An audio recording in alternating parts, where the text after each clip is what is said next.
41 mulleres asasinadas no que vai de ano, 23 menores orfas, 1074 crimes machistas dende 2003, e non son todos. Hai moitos máis que non figuran nas listas oficiais do Estado. Cada 15 segundos unha muller é agredida no mundo. Son algúns dos datos que trazan a magnitude da lacra. Celébrase nuns días a xornada internacional, celébrase hoxe a xornada internacional pola eliminación da violencia contra as mulleres nun ano marcado polo andazo da COVID-19 no que non será posible xuntarnos nas rúas para reivindicarnos vivas, unidas, libres e felices. Pero protexernos dun virus non debe facer que nos esquezamos destoutra lacra que leva séculos, milenios matándonos. Hoxe estou aquí para reclamar por todas as miñas compañeiras e tamén por min algo tan básico como o noso dereito a vivir. Porque os insultos, as vexacións, as ridiculizacións, as palizas, as violacións en mandas ou no leito conxugal, os asasinatos, forman parte dun todo con nome e apelido. Violencia machista. Non ocorren por casualidade, non son feitos illados. Esa realidade insoportable que nos constrinxe dende que de nenas nos contan historias de bestas que se converten en príncipes é permeable a toda a nosa sociedade. A desigualdade salarial, o acoso nas rúas, a fenda dos coidados, o teito de cristal e o chan pegañento atenden tamén a estrutura dun mundo que segue a ser hostil para as nenas, as mozas e as mulleres. Por iso a utopía de cambialo é tan urxente. Estamos fartas de minutos de silencio. De feito, precisamos quebrar cos silencios cómplices na familia e entre a veciñanza. Que o drama da violencia non se acale nos fogares, nos institutos ou nos centros de traballo.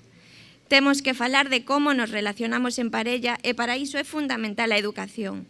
Unha formación afectivo-sexual que nos recorde que o amor non ten que ver cos ciúmes e que o sexo, ademais de consentido, ten que ser desexado e desfrutado por ambas partes. Para iso fan falla recursos, un amplo conxunto de ferramentas que despregar no sistema educativo e tamén nas empresas e nas institucións, porque a necesidade de reeducarnos é inaprazable e abárcanos a todas e a todos. É preciso ofrecerlles ás nosas nenas modelos de mulleres independentes e de relacións igualitarias, pero ademais é necesario que os nosos nenos conten con referentes de masculinidade non tóxica, que promulguen a non violencia e a convivencia en igualdade coas súas compañeiras. Neste labor é fundamental o traballo dos homes. Urxen varóns que deteñan unha cadea de mensaxes vexatorias sobre unha compañeira nun grupo de WhatsApp, que rebatan argumentos que xustifican a violencia contra as mulleres, que se planten fronte aos agresores. Non hai oco pros maltratadores.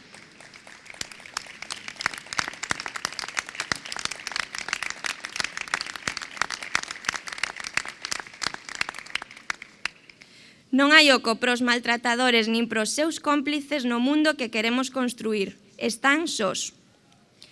Os nosos corpos non son obxectos, polo tanto, nin teñen prezo nin existen para compracer a ninguén. Vestir minisaia non é sinónimo de consentimento nin pretexto para opinar sobre as miñas pernas. Só sí é sí, incluso metidos na cama. Hai uns anos o Concello de Pontevedra empregaba este lema e eu hoxe recupero: un maltratador nunca será un bo pai. A integridade dos menores non estará garantida mentres un condeado por violencia de xénero poida reclamar un réxime de visitas. É posible saír do círculo da violencia. Non estamos soas e temos a responsabilidade de dar resposta a calquera sinal de alarma. Vimos demostrando dende 2018 un músculo inimaginable hai anos. As folgas do 8M amosaron que xa non tragamos máis, que existen redes de solidariedade para apoiarnos que nos recordan que a vida, máis alá do maltrato, merece a pena. Precisamos o compromiso das administracións para evitar máis asasinatos, para que ningunha chamada de socorro quede desatendida. O que pedimos é tan sinxelo que nin sequera compre perder o tempo explicándollo aos que non o queren entender. Queremos vivir en paz. Que as rúas sexan tamén para nós de noite, que poidamos volver a casa sen finxir que falamos por teléfono e que poidamos quedar cun home sen medo a que non pare se non estamos cómodas. Que estar bébeda non sexa excusa para violarnos, Queremos amor do que fai sorrir, do que non doe, que acompaña e nos fai máis fortes, non débiles. Amor sen límites da parella, das amigas, da familia e das veciñas. Esa é a mellor herdanza que poderemos deixarlle ás nosas nenas. Chegamos aquí grazas ao camiño aberto polas nosas nais e avoas. Consigamos que as nosas fillas e netas alcancen moitos máis desafíos. Por nós, polas que virán e polas que xa non están. Non a violencia machista.